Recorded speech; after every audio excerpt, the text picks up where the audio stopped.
옛날, 아주 먼 옛날, 한국의 서해안 태안 지역에는 바다와 함께 살아가는 사람들이 있었습니다. 그들은 매일 아침 바다에 나가 물고기를 잡으며 생계를 유지했습니다. 태안의 바다는 청정하고 풍부한 자원을 제공하여 사람들은 늘 바다의 고마움을 느꼈습니다. 이 마을에는 아름다운 소녀 수민이 살았습니다. 수민은 해변가에서 살며 항상 바다의 친구가 되기를 꿈꾸었습니다. 그녀는 바다가 온 세상의 기쁨과 풍요를 주는 것처럼 자기 자신도 남에게 그런 존재가 되기를 원했습니다. 수민은 늘 바닷가를 거닐며 조개 껍데기를 모으고 예쁜 돌을 줍곤 했습니다. 그녀의 수집품은 어느덧 작은 보물 상자가 되어 마을 사람들에게도 소문이 날 만큼 멋진 것이었습니다. 어느 날 바닷가를 걷던 수민은 어미 잃은 바다거북 한 마리를 발견합니다. 거북이는 지친 듯 보였고 미약한 힘으로 물가 쪽으로 향하려 했습니다. 수민은 거북이를 데려다 주어야겠다고 마음먹고 조심스럽게 손에 거북이를 들었습니다. 거북이는 너무 작고 여렸으며 수민의 마음을 아프게 했습니다. 수민은 즉시 거북이를 집으로 데리고 가서 좋은 양식을 준비하여 먹였습니다. 그리고 바닷가로 돌아가 거북이가 돌아갈 수 있는 데 도움을 줬습니다.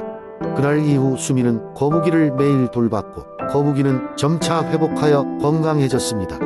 몇 해가 지났고 거북이는 수민에게 처음 도움을 받았던 그날과 마찬가지로 바다로 돌아갈 수 있는 힘이 충분했습니다. 수민은 조금 서운했지만 거북이를 바다에 돌려보내기로 했습니다.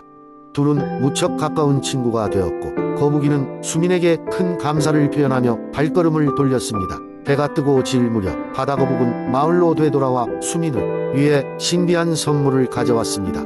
그것은 태안 앞바다 깊숙한 곳에서만 얻을 수 있는 귀한 진주였습니다. 그 진주는 바다의 신이 주는 가오로 가득 차 있었고 수민에게 평생의 행운과 행복을 가져다 주었지요.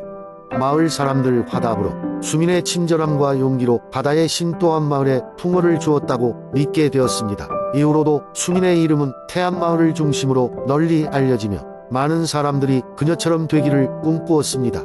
수민과 바다거북의 아름다운 우정 이야기는 세세토록 전해졌고 태안에 찾아오는 모든 사람들에게 바다는 더 이상 단순한 생계의 터전이 아니라 소중한 친구로 여겨지게 되었습니다. 두 번째 이야기 옛날 옛적 한국의 아름다운 양평 지역에는 신비로운 달빛 호수가 있었습니다. 이 호수는 매달 보름이 되면 한밤중에 찬란한 달빛 아래에서 그 모습을 드러냈습니다. 사람들은 이를 달빛 호수라 불렀고 호수는 수많은 전설과 이야기에 둘러싸여 있었습니다.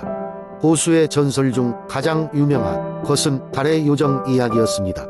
한때 이 요정은 매달 보름이 되면 달에서 내려와 호수 위에서 춤을 추며 사람들에게 꿈같은 광경을 선사했다고 합니다. 요정의 춤은 마치 물결처럼 부드러웠고 달빛이 반사되어 일렁이는 호수와 함께 하늘의 별들이 춤을 추는 것과 같았습니다. 양평 마을에는 소담이라는 소녀가 살고 있었습니다. 소담은 어렸을 때부터 늘 호수 주변에서 시간을 보내며 자랐습니다.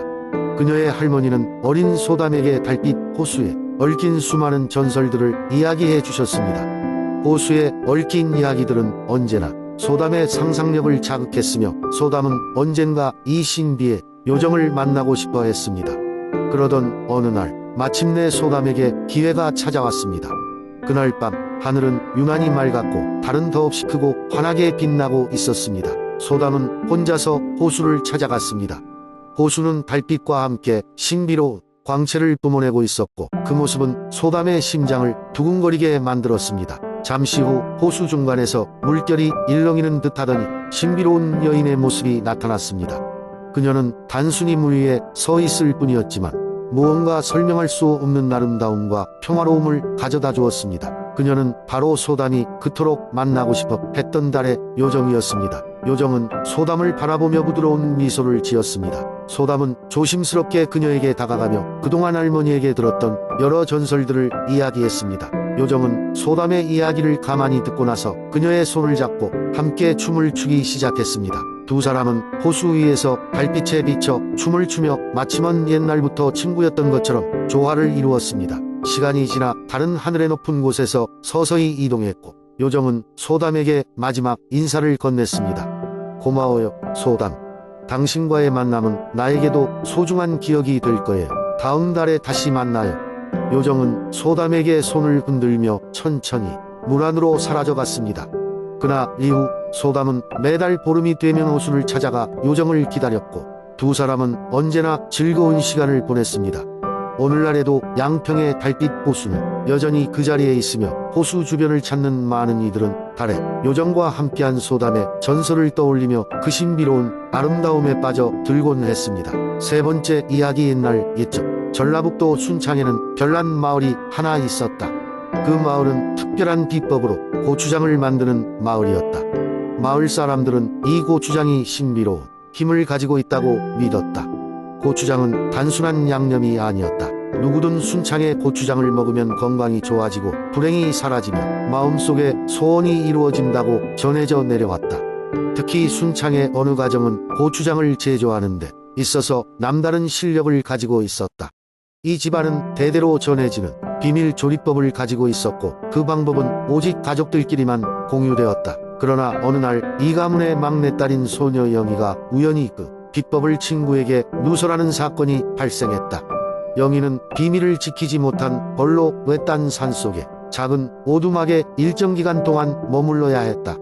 오두막에서 지내는 동안 영희는 자신이 저지른 실수를 뉘우치며 비법의 소중함을 깨닫게 되었다. 그곳에서 아름다운 잠자리와 휘황찬란한 계절 변화를 경험하며 소녀는 자연의 신비로운 마법을 느끼게 되었다.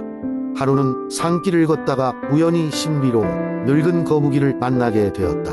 거북이는 말할 수 있었고 영희에게 마을의 고추장이 특별한 이유를 알려주었다. 그것은 자연과 사람의 정성이 만나야만 비로소 시작되는 마법의 조화였다. 늙은 거북이는 영희에게 비밀을 안전하게 지키는 법을 가르쳐 주었다. 그리고 그녀에게 마을로 돌아가 아이들에겐 자연의 소중함을, 어른들에겐 공동체의 중요성을 전하라고 조언을 주었다. 오두막에서의 생활을 마치고 마을에 돌아온 영희는 더욱 단단한 마음가짐으로 성장해 있었다. 마을 사람들도 영희의 노력을 알아주었고 그녀의 새로운 시작을 기쁘게 맞이했다. 그 후 순창의 고추장은 예전보다 더욱 명성을 떨치게 되었고 사람들은 이 마법의 고추장이 전하는 따뜻한 힘을 믿으며 세대를 이어갔다.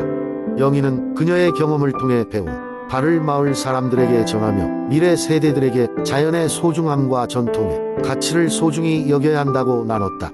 그래서 순창의 고추장은 단지 양념 이상의 전설을 지닌 채로 마을의 자랑으로 남게 되었다. 영희와 늙은 거북이의 이야기는 오늘날까지도 마을의 전설로 내려오며 자연과 사람 그리고 마법이 공존하는 따뜻한 이야기를 전하고 있다.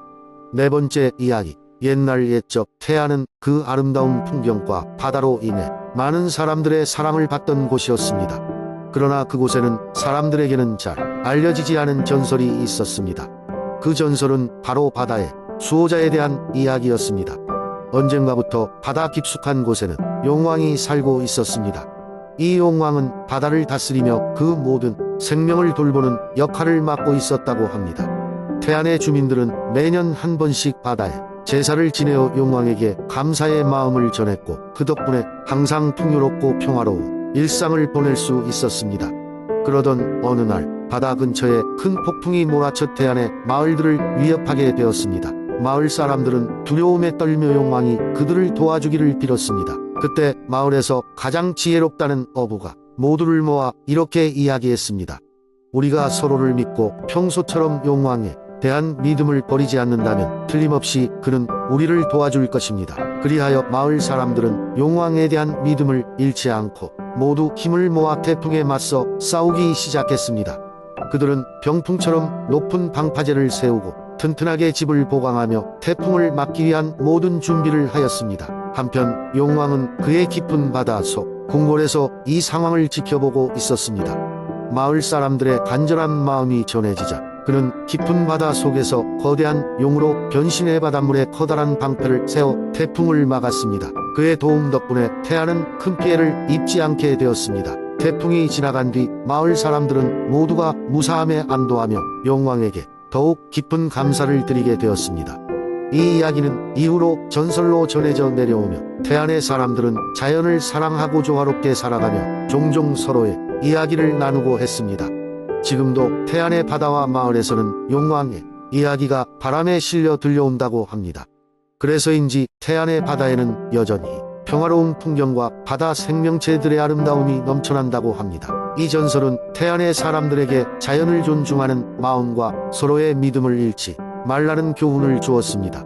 다섯 번째 이야기. 옛날 옛적 한반도의 중부에 자리잡은 수원이라는 아름다운 도시에는 은빛 연못이 있었다.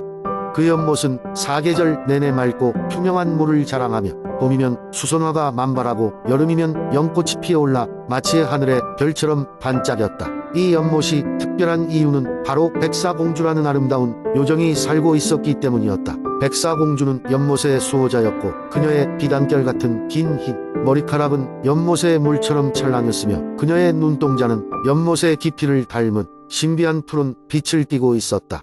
그녀는 늘 연못의 중심에 자리한 은빛 바위에 앉아 있었고 밤이 되면 달빛을 입고 춤을 추듯 물 위를 떠다니곤 했다. 사람들은 이 백신 공주의 모습을 본다는 것은 큰 행운이라 믿었다. 왜냐하면 그녀를 바라본 이들은 반드시 행복과 번영을 얻는다는 전설이 전해졌기 때문이다. 그러나 그녀를 가까이서 본 이들은 아무도 없었다. 왜냐하면 그녀가 사람들의 눈의 모습을 드러낼 때는 그저 아련한 그림자만이 비치는 것이었기 때문이다. 어느 따뜻한 봄날 수원의 한 젊은 농부가 자신의 밭에서 일을 마치고 집으로 돌아가던 길에 은빛 연못 근처를 지나가게 되었다. 그날따라 공기는 달콤했고 꽃들에서 나온 향기는 술처럼 그를 취하게 만들었다. 농부는 잠시 쉬어갈 겸 연못가에 앉아 물을 바라보았다.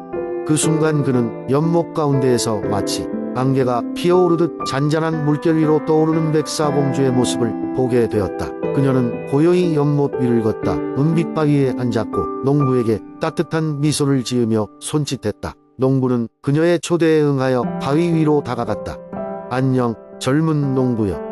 나는 이 연못의 수호자인 백사공주란다. 내가 이렇게 먼 여행을 하여 이곳까지 오게 된 것은 어떤 이유인가? 라며 그녀가 물었다. 농부는 그저 연못의 아름다움에 이끌려온 것이라 설명했고 공주는 그 진실한 마음에 감동을 받아 가까운 마을에 가서 어려움에 처한 이들을 돕고 사람들이 잊은 사랑과 친절을 깨우도록 도와달라는 부탁을 했다. 농부는 조용히 고개를 끄덕였고 그 후로 그는 매일 마을을 돌며 이웃들을 돕는 일을 하였다. 시간이 흘러 농부는 점점 소문이 나기 시작했고 그의 마음씨 좋은 행실은 이웃 마을까지 소문이 퍼져나갔다. 결국 수원은 그 당시 가장 행복하고 번영하는 마을로 변하였고 연못의 물은 점점 더 맑아졌다. 전설에 따르면 그 농부가 세상을 떠난 후에도 그의 영혼은 백사공주와 함께 연못을 수호했다고 전해진다. 그래서 오늘날까지도 수원의 은빛 연못은 잊을 수 없는 아름다움을 간직한 채 많은 사람들의 고향처럼 사랑받고 있다.